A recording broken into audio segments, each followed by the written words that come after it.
Hey guys, I'm John Setzler. Welcome back to the Kamado Joe cooking channel. Today we've got the Big Joe fired up and we are going to cook a Texas style brisket. So let's get started.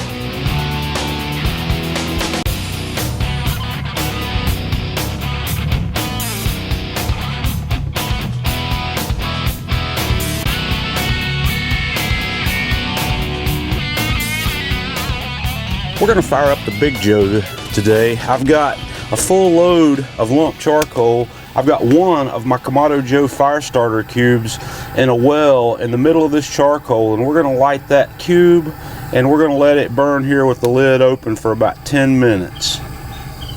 Now that we've got our fire going, I've loaded up several big chunks of hickory wood right here in the middle, and I'm going to set my heat deflectors in the low position of the divide and conquer flexible cooking rack, and then I'm going to set my grill grates in the top position, and we're going to let this grill come up to around 250 degrees today. In order to bring our Big Joe to 250, I'm going to close the bottom vent to about 1 inch, and on the top vent I'm going to close the slider all the way and put the daisy wheel about half open, and we're going to let this slowly come up to 250.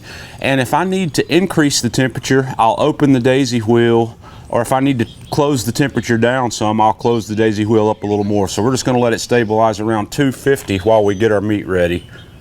While our grill's coming up to temperature, we're going to get our Texas style rub together here, which is a basic rub of nothing but salt and pepper, and I'm going to use equal parts of a very coarsely ground black pepper and just either kosher or sea salt, and that's equal parts by weight.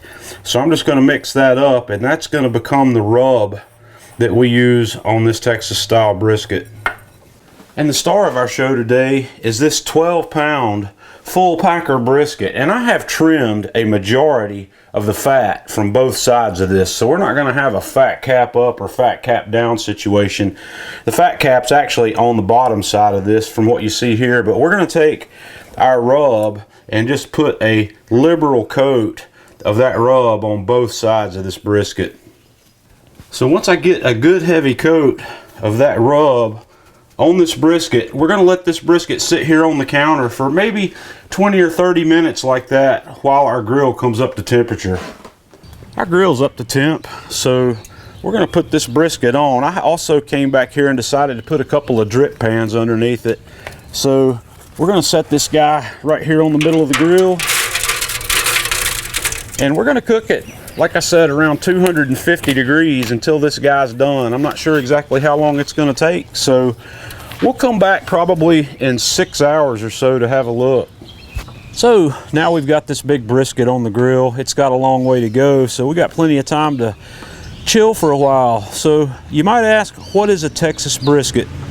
I ask the same questions. I've done a little research. When you start looking around for what is a Texas brisket, all roads point to Aaron Franklin. When you look online, I guess Mr. Franklin has become the de facto source of truth, or whatever you want to call it, when it comes to Texas barbecue because of his celebrity status, and rightfully so. He makes great barbecue. I've read everything he's written about brisket. I've seen all his videos. I've done some additional research talking to people who live in Texas who make barbecue.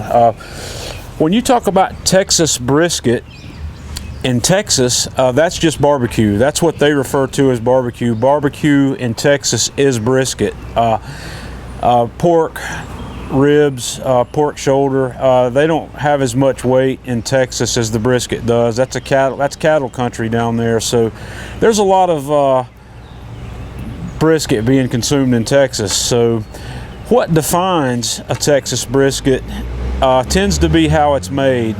Lots of people define Texas brisket by the rub that goes on it, and as you saw, we made a 50-50 salt and pepper rub, and that seems to be the common thread.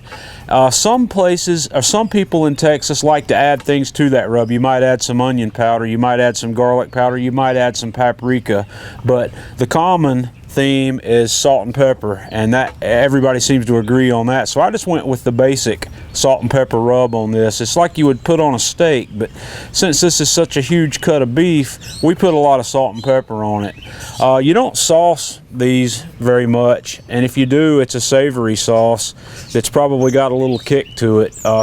Lots of people I talk to in Texas talk about different areas of Texas doing it different ways. Just like I live in North Carolina, and when you talk to North Carolina people about North Carolina style barbecue sauce, it's all over the board. There's two styles. There's a vinegar based and a tomato based, and they vary wildly from city to city throughout this state.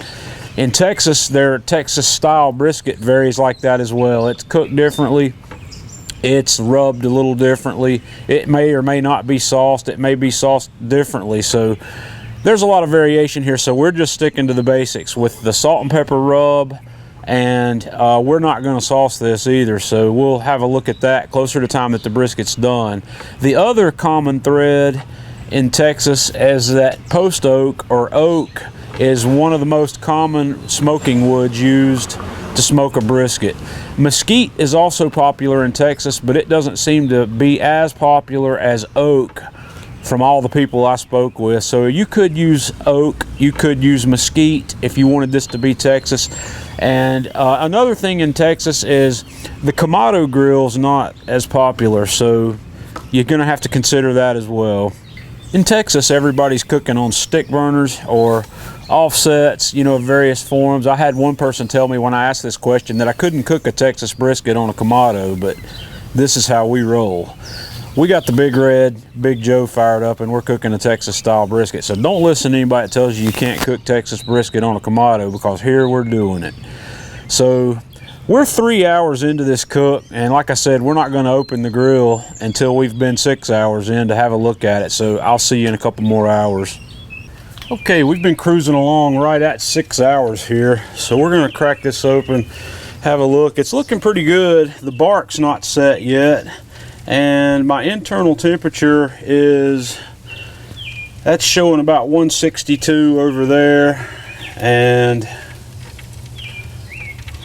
about 158 right there. So we're going to let this go probably for another hour or so, and we're going to come back and do a scratch test on this bark and see if it's firmed up a little bit before we foil this guy. We went for another 90 minutes here instead of 60. We've been going for a total of about 7.5 hours, and the bark's starting to look really good on this. So I'm going to check the temperature internally and see where we are. This has definitely got a good way. That one's showing about 172, and this side's a little cooler at about 165. So I'm gonna wrap this thing in foil. I'm gonna give it a good double wrap in foil. We're gonna put it back on the grill and finish it there, and we'll be back to have a look at it closer to time that it's done. Alrighty, we've been going for about 10 hours now, so we're gonna crack this open and see what we've got. Not sure if it's gonna be ready to come off yet. Man, it's looking pretty good. Let's see how we're probing. That's almost probe tender. Man, up here in the point's feeling really nice. Oh yeah. Actually, down here in the flat, in the thinner part, it's not quite fully probe tender yet. I'm gonna let this go for another 30-45 minutes, and then we'll be back to have another look. We're right at the 10-hour mark here, and this brisket should be ready. So we're gonna take another peek, and wow, that smells outstanding. Oh yeah, this guy is definitely probing tender everywhere.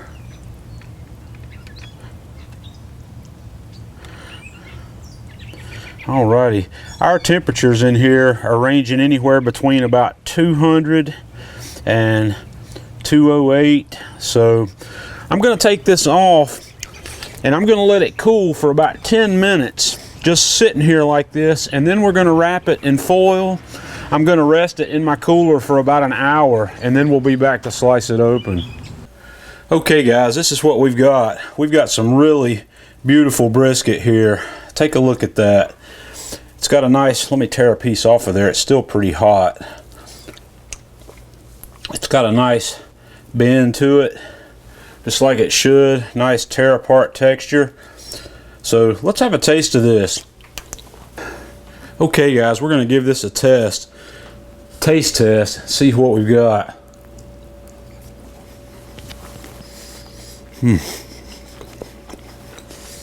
That's beautiful. The Texas brisket rub with the salt and pepper. That pepper brings a big, bold flavor to this brisket. It's absolutely delicious. And it's just beautifully tender. Has a perfect pull apart texture to it. I can't wait to turn this into some sandwiches. Guys, give this a try. Let me know what you think. Join us on Facebook, facebook.com/Kamado Joe. Follow us on Twitter @Kamado Joe. And until next time, this is John Setzler with Kamado Joe Cooking Channel.